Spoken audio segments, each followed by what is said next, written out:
Corona காலகட்டத்தில் மக்களுக்கு இலவச ரேஷன் திட்டம் அறிவிக்கப்பட்ட நிலையில் நாட்டின் கோடிக்கணக்கான மக்களும் இலவச ரேஷன் திட்டத்தின் பலனை பெற்று வருகின்றனர்.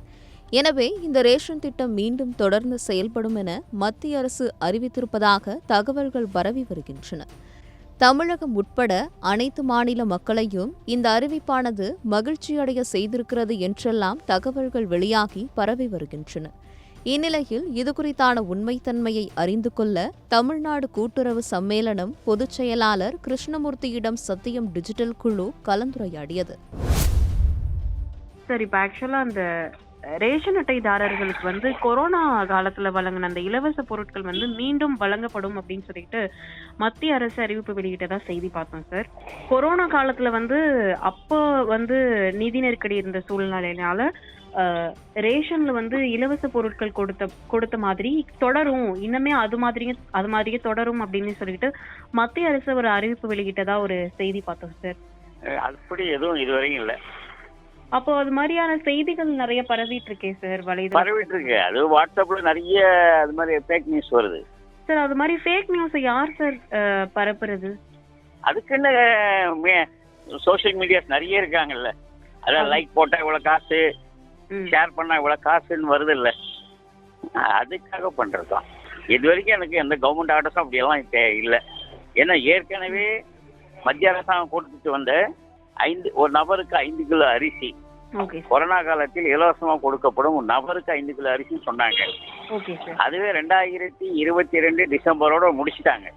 23 ஜனவரி 1ஆம் தேதியில் இருந்து என்ன அரிசி ஒதுக்கீடோ அதெல்லாம் வறுமை கோட்டுக்கு கீழே உள்ளவர்களுக்கு மட்டும்தான் அரிசி, வறுமை கோட்டுக்கு மேலே உள்ளவர்களுக்கு அரிசி கொடுப்பதே மத்திய அரசாங்கம் நிறுத்தியாச்சு. ஓராண்டு காலமாக இன்றைக்கு மத்திய மாநிலங்களுக்கு கொடுக்க வேண்டிய அரிசியை ஏறக்குறைய 50% மேல வெட்டப்பட்டு விட்டது. அது சும்மா ஏதாவது பத்திரிகையில மற்ற ஊடகங்கள்ல வெளியிட்டு இருக்கிறாங்க. இதெல்லாம் ஒரு ஆர்டரும் இது வரைக்கும் இல்லை. Okay sir. இன்னொரு கருத்தும் பரவிட்டு வருது. இது மாதிரியான அறிவிப்புகள்லாம் வெளியாகிறது இந்த தேர்தல் நோக்கி இது மாதிரியான அறிவிப்புகள் வெளியாகிட்டு இருக்கு. நிச்சயமா அப்படி இருக்கலாம்.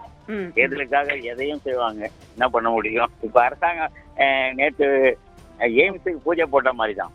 மதுரையில ஒண்ணுமே இல்லாத இவ்வளவு வருஷமா இல்லாம ஒரு நேற்று ஒரு அவசர காலமா பூஜை போட்டு இன்னைக்கு எல்லாத்தையும் பேக் பண்ணி எடுத்துட்டு போயிட்டாங்கல்ல உடனே. அது மாதிரி இதுவும் ஒரு தேர்தலுக்காக, அவ்வளவு தேர்தலுக்கான பரபரப்பு செய்திகள் தான். Okay sir. இப்போ ஆதார் கார்டையும் ரேஷன் கார்டையும் இணைக்கணும் அப்படின்னு சொல்லிட்டு ஒரு ஏற்கனவே இருந்ததுதான் சார். அது மாதிரி இணைச்சதுக்கு அப்புறம் நிறைய திருட்டுகள், நிறைய மோசடிகள் நடந்தது வெளியே வந்துச்சு அப்படின்னு சொல்றாங்க. அது உண்மையாலுமே அப்படிலாம் ஒண்ணு இல்லைங்க. அப்படிலாம் ஒண்ணு ஏதோ 1-2 இருக்கிறதுக்காக எல்லாமே அப்படி சொல்ல முடியாது.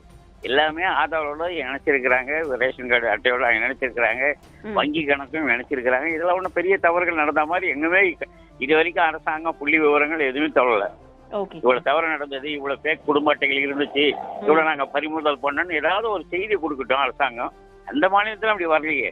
அப்போ இது மாதிரியான தகவல்கள் எல்லாம் பரவுவது ஃபேக். அது தேர்தலுக்கான நோக்கத்திற்காக, தேர்தலுக்கான நோக்கத்தோட தான் செய்யப்படுது. அவ்வளவுதான். ஓகே சார், ரொம்ப நன்றி சார். நன்றி சார். இது போன்ற பல பயனுள்ள தகவல்களை தெரிஞ்சுக்க சத்தியம் டிஜிட்டலோட எப்பவும் இணைஞ்சிருங்க.